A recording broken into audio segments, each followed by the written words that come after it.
My life in taxicabs. A cabbie can be a physician, a prof, a gentleman, a jerk. A cabbie can be a magician and reduce your legwork. In Fredericton, 1949, a cabbie was manslaughtered. Another dead cabbie is your secret Jewish grandfather. Taking cabs is my fulfillment of a class mobility narrative encrypted in the dead cells of my parched arches, buried in the marrow of my heavy metatarsals. For catharsis, I wash the tired trotters of my cochon carcass. Too many marching band marches with my largesse. How many Jews does it take to screw in the brightest electric menorah to ever fluoresce? A cabbie poses with his son, your father, by Halifax Harbor. A cabbie poses proudly with his son in front of his taxi. But then when my dad's mother remarried, she reclaimed my dad, told him he was no longer Jewish and would never see his father again. When the new stepfather met his new stepson, he put down the bottle and said, "You're fat. Let's see if this stone will break over your head." The allure of a cab is that someone will come when you call, and the mirage of a home to which you can and want to return. A cab can take you anywhere.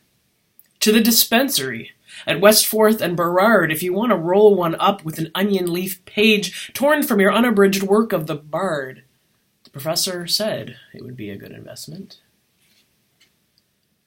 Louis Althusser sees me on Barrington trying to hail a cab to no avail.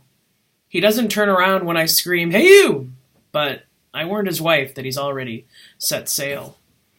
I plied him with old triangles of burning bourbon, but he said that his fate and my rhymes were altogether over-determined. Althusser rejected the psych ward and killed his wife, Hélène, later that year. So take him with a grain of sand in your shoe. Did it ever occur to you that the wandering Jew just couldn't find a cab? His corkscrew curls will sweeten the breeze till Easter. He limps without rhythm. All he wants is a running meter.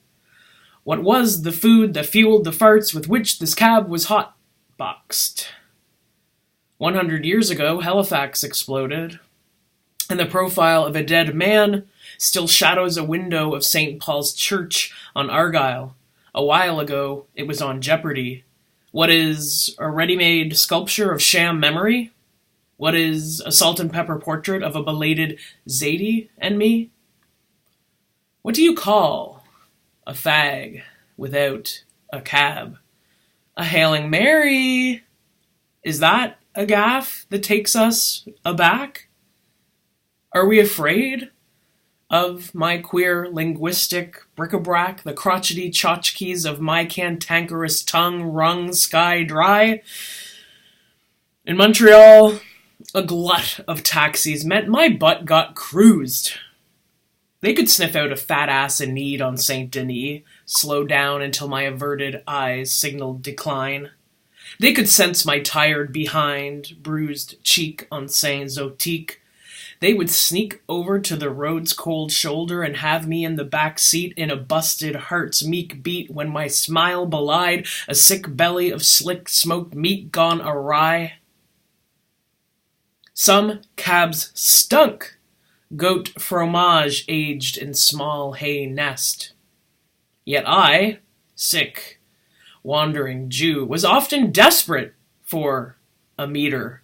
Flustered by mustard and cussing rich custard, I'd hop in and bastardize my address. 1200 burp Laurier Est.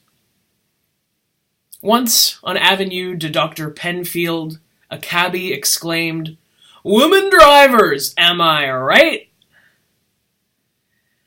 "Oh, we're closer than we seem," I said. "We are always closer than we seem. The call is coming from inside the house." Wouldn't it have been just fab if I'd licked his earlobe and said, "There's a clitoris, throbbing inside of this cab"?